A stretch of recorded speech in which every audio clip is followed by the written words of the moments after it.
after the break as we preview the heavyweights on the card in Brazil and chat to the Hulk before he takes on Bigfoot. Stick around. Palelei this weekend as he takes on Antonio Bigfoot Silva. And the Hulk, he joins us right now from Brazil. So you've won 4 of your 5 fights under the UFC banner, and that heavyweight division is wide open.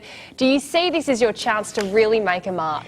Yeah, absolutely. You know, the whole heavyweight division is totally opened up, especially after the fight with Verdum and Kane. So that's, it's exciting times, and exciting times for the heavyweight division. Bigfoot's ranked number 12 at the moment, but he's taken a lot of punishment in his last couple of fights. Do you see him as being vulnerable early? I think he's going to be very careful, but in saying that, this is a fight that he's, he's made sure that they've strategized with their team. It's just another fight, for me.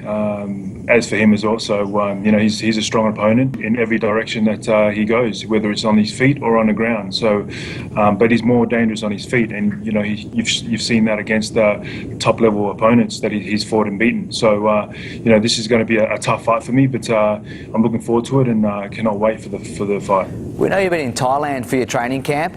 Tell us how the camp's gone and how you're feeling a few days out from the fight. Yeah, absolutely. But the flight has been pretty long, man. It's like, it's a long flight over here, but it's been good. It's my camp was good over in AKA Thailand. Mark Hunt came over there and joined in with the camp. I brought in a few other guys. Amir Akbari, he's a 2-time gold medalist wrestler, and a few other big heavyweights over 130, 140 kilos. So Bigfoot's not going to hit harder than Mark Hunt or a few of the other guys, and he's not going to be stronger than a few of the guys that I brought in. But he's got an old head on his shoulder, and he's been in this game for a long time. So he's got experience, and be looking for him to use that experience in this fight. But I really want this fight, and I really train hard for this fight, and I want this fight. So I thank you so much for your time, and all the best this weekend. Thanks, guys. All right, boys. Well, these two have 1 decision win each in a combined 13 fights in the UFC. So surely we can see this fight ending in a stoppage. Yeah, I mean, I'd like to think so. With that crazy start, both these guys go in there and really look for the finish, which makes it even that much more exciting for the viewer.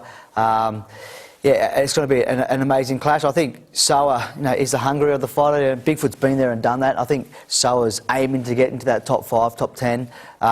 So it's just going to be an awesome clash, a beautiful heavyweight contest. The fact that it's going down in Brazil makes it probably that much a little bit harder for Soa, taking on a huge Brazilian in Brazil, but can't wait to see it. Can't wait now. So with that being said, Elvis, who gets the win?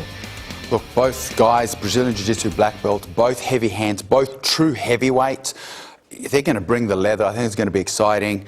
Bigfoot's fought the better quality of opposition. He's got the more experience, but he hasn't fared as well recently. Soa moving up, as you mentioned, he really needs this as an opportunity to move into the rankings. He's hungrier. He's had a great camp. He's looking fantastic. I'm picking Soa. I just want to see him win. Yeah, I agree. I think Soa's current form's been great. It's not going to be easy going over to Brazil and try and steal a win off Bigfoot, but I think I'm going to back the Aussie and, cause a bit of an upset. And hope for a song, of course. Oh, serenade.